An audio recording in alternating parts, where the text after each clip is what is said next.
दो राष्ट्रों के बीच में जो संबंध होते उसमें डिप्लोमेसी की बहुत बड़ी भूमिका होती है। आप सभी जानते हैं इसे। ये डिप्लोमेसी अनेक नामों से अनेक देशों में आजमाए जा चुके हैं, जैसे गन बोट डिप्लोमेसी, आपने सुना होगा नाम, umbrella diplomacy, track two diplomacy, conference diplomacy, secret diplomacy, cricket diplomacy, और भी अनेक नाम हैं इसके।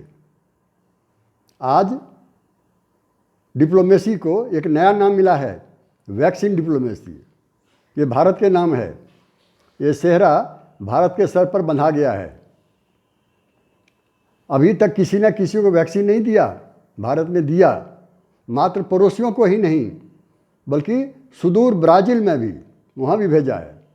ब्राज़ील लैटिन अमेरिका का एक बहुत बड़ा देश है, यहाँ से 13,000 किलोमीटर है। और ब्राज़ील भारत के साथ ब्रिक्स में है, ब्रिक्स ग्रुप में है, भारत के साथ हो, उसे भी दिया है। और ब्राज़ील ने बड़े गर्मजोशी से भारत को धन्यवाद दिया।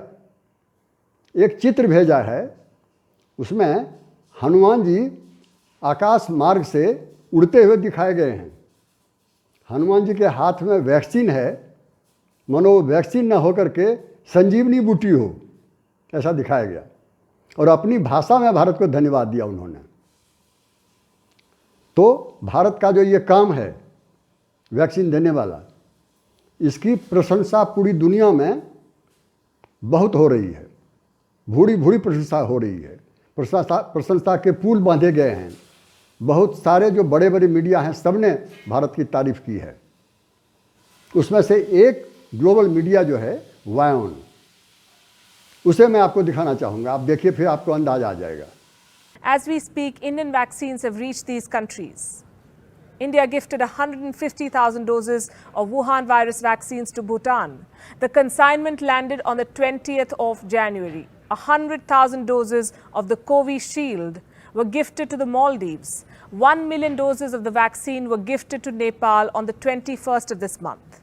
On the same day, an Air India flight carrying 2 million doses of Covishield also landed in Bangladesh. On the 22nd of January, Indian vaccines reached Myanmar, Seychelles, Mauritius, Brazil and Morocco. Myanmar received 1.5 million doses, Seychelles 50,000. All of these were free of cost. Sri Lanka and Afghanistan are next on the list. India is looking to donate around 10 million doses of vaccines. The jabs will cover healthcare providers, frontline workers and the most vulnerable people in these countries. This is India's hashtag, Vaccine Maitri. Now just take a moment and think about this. The world's so-called developed nations are focused on their own problems, overwhelmed by the pandemic, while India is nursing other countries back to health. Even in times of a deadly pandemic, India is looking at her neighborhood first and healing the region with the highest population density. The demand for India's vaccines, however, goes beyond SAARC and beyond the subcontinent. Brazil and Morocco have just received their shipments under commercial agreements. Brazil bought 2 million doses of Indian vaccines, as did Morocco. The UK and Belgium have shown interest in buying vaccines from India. Dominica has sent an SOS letter to the Prime Minister of India, Narendra Modi. Prime Minister Roosevelt Skerrit wrote, "I request with great humility and respect that you assist us by donating the doses we need to make our population safe, optimally 70,000 first and second doses." Other developing nations like South Africa, Kenya and Nigeria are looking forward to Indian vaccines, as are many West Asian countries, including Saudi Arabia and the United Arab Emirates. Why is the world interested in Indian vaccines? A, they're cost effective, and B, they're safe. The Moderna vaccine, for example, is expected to cost around $30, Sputnik V around $10. Now compare this to Covishield from India, approximately $6. Bill Gates recently posted this. It's great to see India's leadership in scientific innovation and vaccine manufacturing capability as the world works to end the COVID-19 pandemic.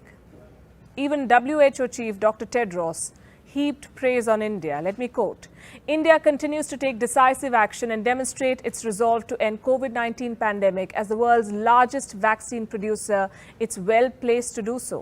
It looks like the praise did not go down too well with China. One day after Dr. Tedros' testimony, China's mouthpiece, the Global Times, published this article.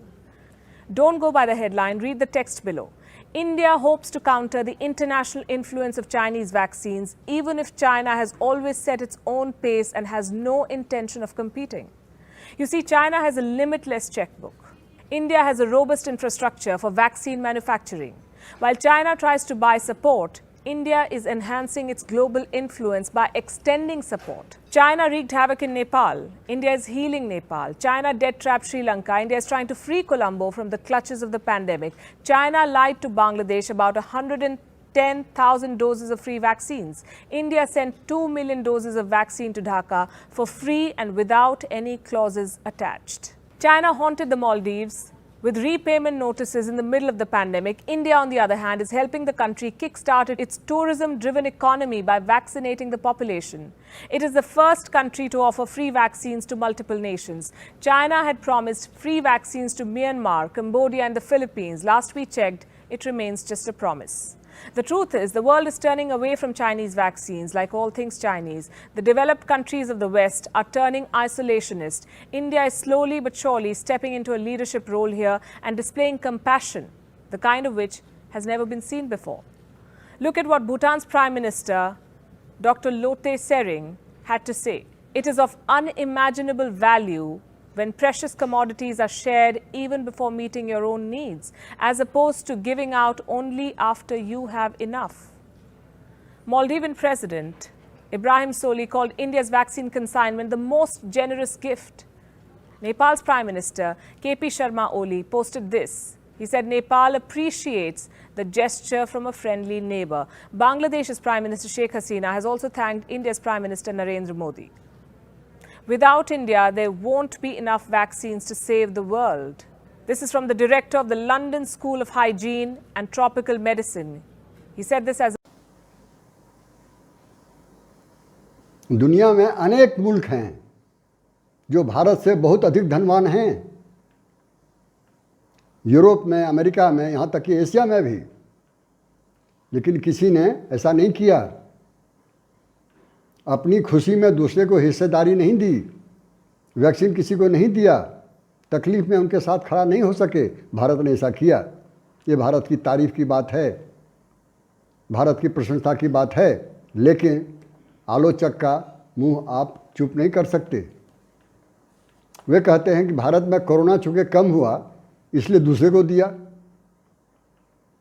तो भारत ने जो दूसरे को vaccine दिया, तो vaccine का जो उत्पादन हुआ तभी तो दिया।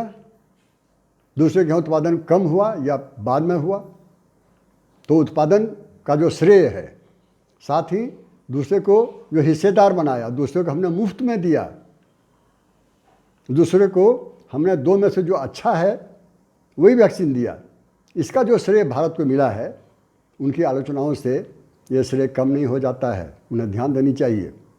और साथ ही अगर भारत में वैक्सीन कम हुआ है तो उनको ध्यान देना चाहिए कि सिर्फ भारत में कम नहीं हुआ, सारे डेवलपिंग कंट्रीज जो हैं पूरी दुनिया में सब जगह कम हुआ है।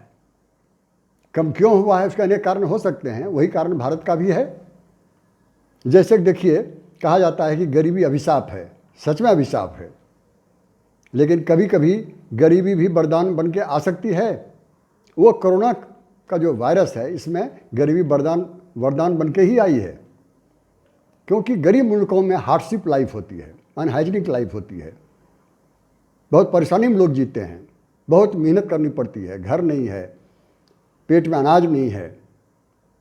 ऐसे में क्या होता है कि उनको मेहनत अधिक करना पड़ता है, सुबह कमाते हैं शाम खाते हैं। तो इससे क्या होता है कि नेचुरल इम्यून अपने आप ग्रो करता है, शरीर की ताकत बढ़ती है। जब इम्यून ज़्यादा होगा तो कोरोना भी कम होगा। यही हर जगह हुआ, यही भारत में भी हुआ। दूसरा कारण हो सकता है कि भारत या किसी भी गरीब मुल्क में कम उम्र में शादी होती है। कम उम्र में शादी होगी तो बच्चे पहले होंगे और बुजुर्ग लोग कम होंगे। अब बुजुर्गों पर कोरोना अधिक मेहरबान है, अधिक आक्रमण करता है, तो यहाँ कम होगा। अमीर मुल्कों में जहाँ बुजुर्ग अधिक हैं, देर से शादियाँ होती हैं, वहाँ बुजुर्ग लोग अधिक होंगे तो आक्रमण भी उन पर अधिक होगा। ये बात भी सच है। साथ ही जो अमीर मुल्क हैं वहाँ के लोग भी धनवान हैं, मेडिकल फैसिलिटी बहुत है, उसके बल पर बहुत दिन तक जीते हैं, बहुत अधिक बुजुर्ग रहते हैं, तो कोरोना की मेहरबानी अधिक होती है वहाँ पर। और साथ ही उन देशों में, अमीर देशों में सोशल सिक्योरिटी है, अगर किसी को कुछ हो जाए, मृत्यु हो जाए, तो उनके परिवार को सरकार देखभाल करती है। भारत में सोशल सिक्योरिटी का अभाव है, इसके कारण लोग मरने से बहुत अधिक डरते वहाँ की अपेक्षा। तो इसके कारण से लोग डिसिप्लिन अधिक हो जाते हैं, मास्क अधिक लोग पहनते हैं, डिस्टेंस अधिक लोग मानते हैं। आपने देखा होगा, सुना होगा, यूरोप अमेरिका में मास्क नहीं पहनते लोग, डिस्टेंस नहीं रखते लोग, क्राउड में रहते हैं। यहाँ तक कि अमेरिका का भी एक कानून बनाना पड़ा कि मास्क पहनिए, डिस्टेंस रखिए, नहीं तो हम आपको सजा देंगे। भारत या गरीब मुल्कों में ऐसे कानून की ज़रूरत ही नहीं पड़ी, आदमी डिसिप्लिन है। ये सारी बातें हुई हैं, लेकिन ये बात सच है, जो आलोचक हैं वो कुछ बात तो सच भी कहते हैं कि गत कुछ वर्षों से हमारी जो विदेश नीतियां हैं, वो कुछ ऐसी नीतियां हुई हैं जिसकी आलोचनाएं हुई पूरी दुनिया में। हम भी मायूस हुए, वो मायूसी अब नहीं है। उन मायूसियों की जगह पर ये जो वैक्सीन हमने दिया, जो हमारा नाम हो रहा है, हमारी प्रशंसा हो रही है, इसके चलते अब मुस्कान बिखर गया है चेहरे पर, मायूसी अब नहीं है। तो ये कहावत है कि हमने जो विदेश नीति चलाई उसका परिणाम जो भी हुआ हो, हमने अच्छाई के लिए, उनके साथ अच्छे रिश्ते करने के लिए संबंध बनाए थे, उन्होंने उल्टा किया। हमने उनकी और अपनी भलाई सोची, लेकिन हमारी सीमाओं पर वो 70,000 फौज लेके पहुंच गए। हमने उनकी भलाई सोची और उन्होंने आतंकियों को पहले भी भेजते थे और अधिक आतंकी भेजने लगे। तो ये कहावत है कि बुरे अगर बुराई ना छोड़ें, अच्छे अपनी अच्छाई क्यों छोड़ दें। यही हमारी संस्कृति है, यही हमारा सोच है, और हम परमार्थ के रास्ते पर चल रहे हैं। हम में और उनमें यही फ़र्क है। आप जानते हैं भारत की संस्कृति का मूल मंत्र है सर्वे भवन्तु सुखिनः सर्वे सन्तु निरामया। यही रास्ता हमारा सदा से रहा है, यही रहेगा। आलोचक कहने के लिए स्वतंत्र हैं, लेकिन हमको अपने पर ध्यान देना है, हम क्या काम कर रहे हैं। इन्हीं बातों के साथ मैं अपनी बात समाप्त करता हूँ। धन्यवाद।